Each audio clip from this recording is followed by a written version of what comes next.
గాంధీగిరి ఎరికే కదా మీకు. ఒక చెంప మీద కొడితే ఇంకో చెంప చూపించి కొట్రపై కొట్టు, ఏ పాటి కొడతావో కొట్టు అనుడు. ఎవడన్నా నచ్చని పని చేస్తుంటే ఆనికి గులాబీ పూలిచ్చి చేరబై చేయి, ఇంకింత ఎక్కువ చేయి అని ముఖం మిన్నే ఆనికి ఇజ్జత్ వచ్చేటట్టు చేసుడు అన్నట్టు. అయితే గాంధీగిరి చేస్తే అప్పటికప్పుడు రిజల్ట్ రాకపోవచ్చు, కానీ ఇక కొంచెం ఆలస్యమైనా బరాబర్ వస్తుంది. కానీ ఇక్కడ రివర్స్ గాంధీగిరి అయింది. మరి గాంధీగిరి ఏందో మీరు చూడండి.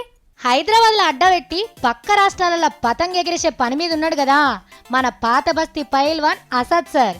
గసొంటి పని మీదనే బెంగళూరులో కూడా ఓ మీటింగ్ పెట్టబోతున్నాడు. ఇక చూడుండ్రి, గీ ముచ్చట ఎరకగానే కర్ణాటక పోలీసుల కాల్ చేతులకు వణుకుడు పుట్టి తెల్లారి టర్కల్లా పాత బస్తీల పతంగి పార్టీ ఆఫీస్లో ఆలిండ్రు. గా మీటింగుకు మీరు రావద్దంటే రావద్దని మర్యాదగా ఒక్క తీర్ల బతిలాడిండ్రు. సారస్తే ఏమైతుందో వాళ్ళకి ఎరక కాబట్టి.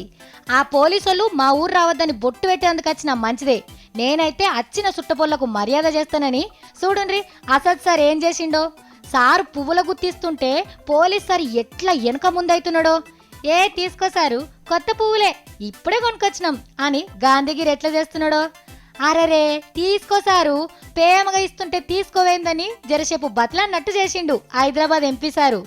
చేతిలో పువ్వులు పెడుతుంటే చెవుల పువ్వులు పెడుతున్నట్టు అనిపించినట్టుంది పోలీస్ సార్కు.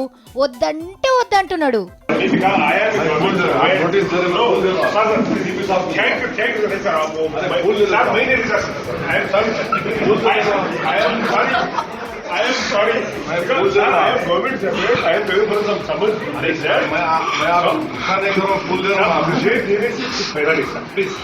గప్పట్లో ఓ పారి మహారాష్ట్ర పోలీసులు కూడా మా తానికి రావద్దన్నారు.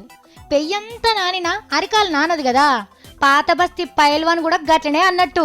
మీరేం పరేషన్ కాకుండా అసద్ సార్, ఎవ్వరు ఏడికి రావద్దన్నా మిమ్మల్ని గుండెలు పెట్టుకొని చూసుకునేందుకు మన కేసీఆర్ సార్ ఉన్నాడు కదా. మీకు మీ పతంగికి ఏంటోక ఉండదు తీండ్రి అని భరోసా చెప్తున్నారు పాత బస్తీ పబ్లిక్.